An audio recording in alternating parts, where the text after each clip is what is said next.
નમસ્કાર મિત્રો, હર હર મહાદેવ. મિત્રો, આપણે સ્પ્લેન્ડર બાઇકના વ્હીલના બેરિંગ કેવી રીતે બદલવા, બેરિંગ ખરાબ થઈ ગયા હોય તો કેવી રીતે નવા નાખવા એ આપણે આ વિડીયોમાં જોઈશું.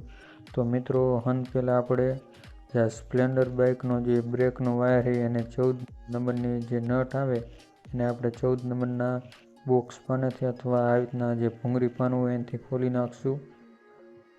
આ જ રીતે ખોલી નાખવાની છે અને જે આ વાયર છે એને આપણે બહાર કાઢી લઈશું. મિત્રો, વાયરને આપણે બહાર કાઢી લઈશું. જેમાં 19 નંબરના રિંગ પાનેથી જે આ 19 નંબરનો બોલ છે એને આપણે ખોલી નાખશું. ખોલી અને અંદરની જે એક્સેલ આવે એને આપણે બહાર કાઢશી એટલે વ્હીલ આરામથી બહાર નીકળી જશે. અને જે આ ડ્રમ છે એની અંદર જે બ્રેકના પટ્ટા લગાવેલા એને પણ આપણે સાઈડમાં મૂકી દઈશું. અને બેરિંગ કેવી રીતે કાઢવું એ તમને બતાવું. જે આ ઓઇલ સીલ આવે છે લબરની ને આવી રીતના ડિસમિસને લાગ કરીને કાઢી લેવાનું. અને જૂનું ડિસમિસ કે એવું કાંઈ આપણે અગર સીધો હરાયું હોય તો એને આવી રીતના હથોડીથી ઠોકી અને બેરિંગને બહાર કાઢી લેવાનું છે. બેરિંગ આરામથી બહાર આવી જશે. અને જે આ બીજું અંદર 2 બેરિંગ આવે એને કાઢવાનું છે.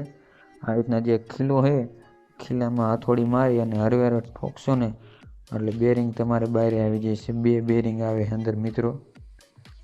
જો આ રીતનું બેરિંગ છે, તમે આવી રીતના ચેક કરશો ને એટલે એ ખરાબ થઈ ગયા છે. અંદર ભૂંગળી પણ આવી રીતના નીકળી છે એક.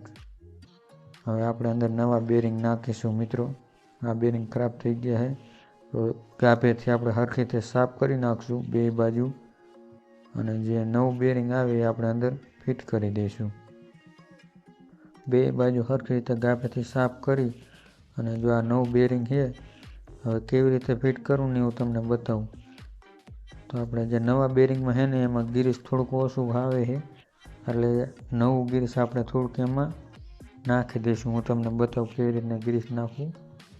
જો મિત્રો, આવી રીતના ગિરીસ લઈ અને અંદર બેરિંગના જે અંદર છરાની આવે છે ને એમાં થોડુંક ભરી દેવાનું. કેમ કે જે કંપનીનું આવે ને એમાં થોડુંક ઓછું આવે છે.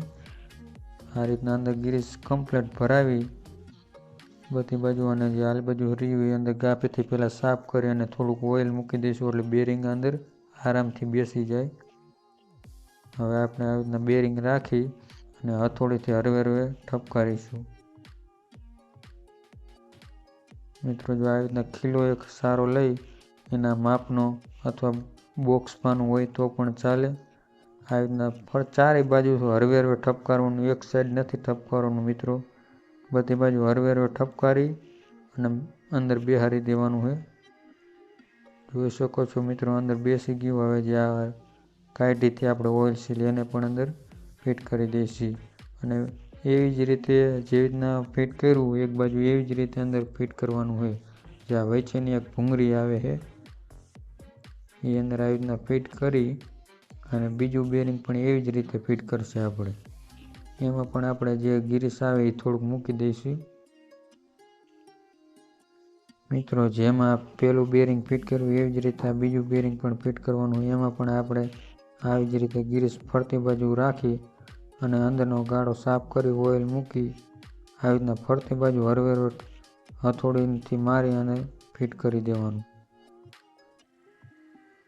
જોઈ શકો છો મિત્રો, બેરિંગ 2 કમ્પ્લીટ ફિટ થઈ ગયા છે. અને આવી રીતના અંદર જે આપણે ભૂંગળી નાખી હતી ચેક કરી નાખવાની છે. અને થોડુંક અંદર હજી બેઠું નથી એટલે થોડુંક મારી અને બેહાડી દઈશું. હવે આપણે વ્હીલ જેવી રીતના ખોલ્યું હતું એવી જ રીતે પાછું ચડાવી દઈશું. જો આ રીતે આપણે ડ્રમ અને જે અંદર બ્રેકના પટ્ટા છે એ ફિટ કરી અને આપણે વ્હીલને ચડાવી દઈશું.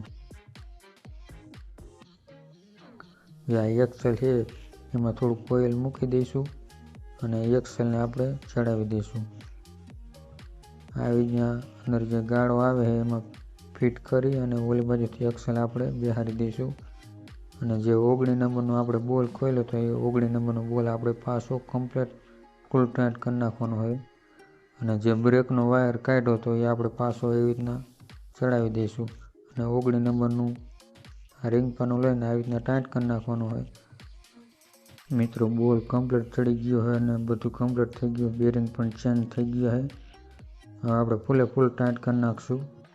કમ્પ્લીટ ટાઈટ કરી નાખવાનો છે. જુઓ મિત્રો, આ રીતે બોલ ઢીલો નથી રાખવાનો, કમ્પ્લીટ ટાઈટ કરી નાખવાનો. પછી જે આપણે બ્રેકનો વાયર કાઢ્યો હતો એ બ્રેકનો વાયર આપણે પાછો ચડાવી દઈશું. જો મિત્રો તમને આ વિડીયો સારો લાગ્યો હોય તો લાઈક કરો અને શેર કરો અને ચેનલને સબસ્ક્રાઈબ કરો. અને વિડીયો તમને કેવો લાગ્યો એ કમેન્ટમાં જરૂરથી લખજો મિત્રો. આવા જ આપણે નવા વિડીયો બનાવતા રહીશું. મિત્રો બેરિંગ કેવી રીતે બદલાવા એ મેં તમને આ વિડીયોમાં બતાવ્યું. પાછા મળીશું એક નવા વિડીયોમાં. ઓમ નમઃ પાર્વતી પતિ હર હર મહાદેવ હર.